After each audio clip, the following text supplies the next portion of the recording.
ҷашни наврӯз анъанаҳои хоси худро дорад, ки яке аз ин мусобиқотҳо пойгаи асбдавонӣ ба шумор меравад, ки чорабинии бошкӯҳи ин ҷашни аҷдоди арзёбӣ гардидааст. Бо ташаббуси мақомоти иҷроияи ҳокимияти давлатии шаҳри Душанбе дар ҳамкорӣ бо Кумитаи кор бо ҷавонон ва варзиши назди ҳукумати ҷумҳурии Тоҷикистон ва Федератсияи пойга ва бузкашии кишвар мусобиқаи варзишии пойгаи асбдавонӣ барои дарёфти ҷоми пойтахт 2020 ба шуда ба ҷашни байналмилалии Наврӯз баргузор гардид, ки чобуксаворони зиёдро аз гӯшаву канори ҷумҳурӣ ба ҳам овард. Тибқи низомномаи мусобиқа масофаи пойгаҳо 1400 метр, 1800 метр ва 2000 метрро дар бар гирифтанд, ки аз 8 давр иборат буд ва дар масофаҳои зикр гардида аспҳои зоти тоҷикӣ, ахалтегинӣ ва англисӣ бо чобуксаворони бомаҳорат рақобат намуданд. Ногуфта намонад, ки ин чорабинии мазкур доираи васеи мухлисонро аз гӯшаву канори ҷумҳурӣ ба ҳам овард, ки ба ин чорабинии варзишӣ таровати дигар зам кард. Дар пойгаи аввал дар масофаи 1400 метр 10 аспи зоти тоҷикӣ қувваозмоӣ намуданд, ки дар натиҷа аспи зоти тоҷикӣ бо лақаби красавчик таҳти идораи Фирдавс Саломов масофаро дар 1 дақиқаву 33 сония тай намуда ғолиби ин пойга гардид. Мақомҳои дуюм ва сеюми ифтихориро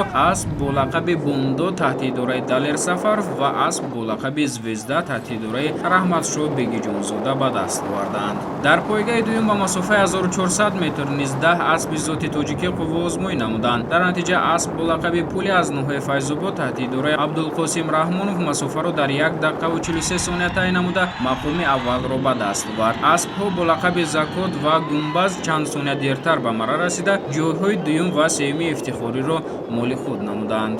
Дар пойгаи сеюм миёни аспҳои зоти ахалтегинӣ 10 чобуксавор қувваозмоӣ намуданд, ки масофаи онҳо 1400 метр ба ҳисоб мерафт. Дар натиҷа асп бо лақаби Сарбаланд таҳти идораи чобуксавори бомаҳорат Фирдавс Саломов аз шаҳри Душанбе нисбат ба рақибони хеш пешсафӣ нишон дода масофаро дар 1 дақиқаву 35 сония тай намуда ҷоизаи дуюмро дар мусобиқаи мазкур ба даст овард. ҷойҳои дуюм ва сеюм насиби асп бо лақаби Туло аз ноҳияи Рӯдакӣ ва асп бо лақаби Самарқанд аз шаҳри Душанбе гардид.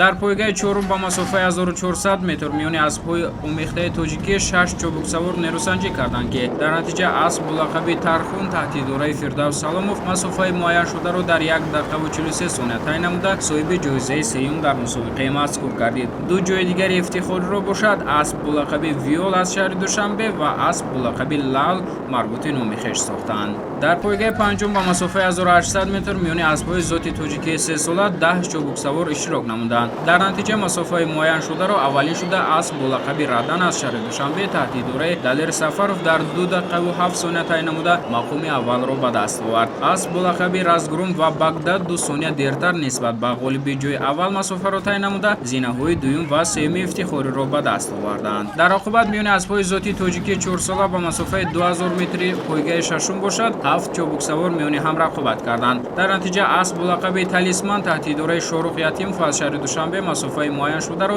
дар 2 дақиқаву 18 сония тай намуда ҷоизадори мақоми аввал гардид. Асп бо лақаби Энергетик ва Гулан каме дертар ба марра расида зинаҳои дуюм ва сеюми ифтихориро моли худ карданд.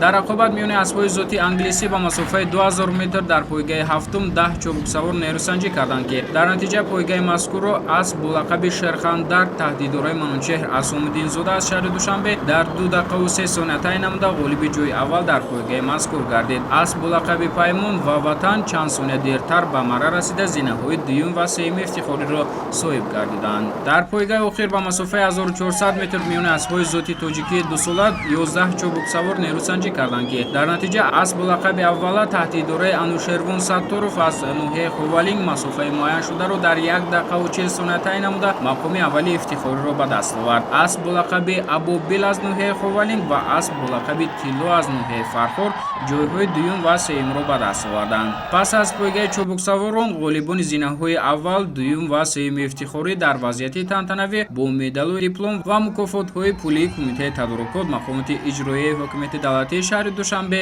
қадрдонӣ гардиданд.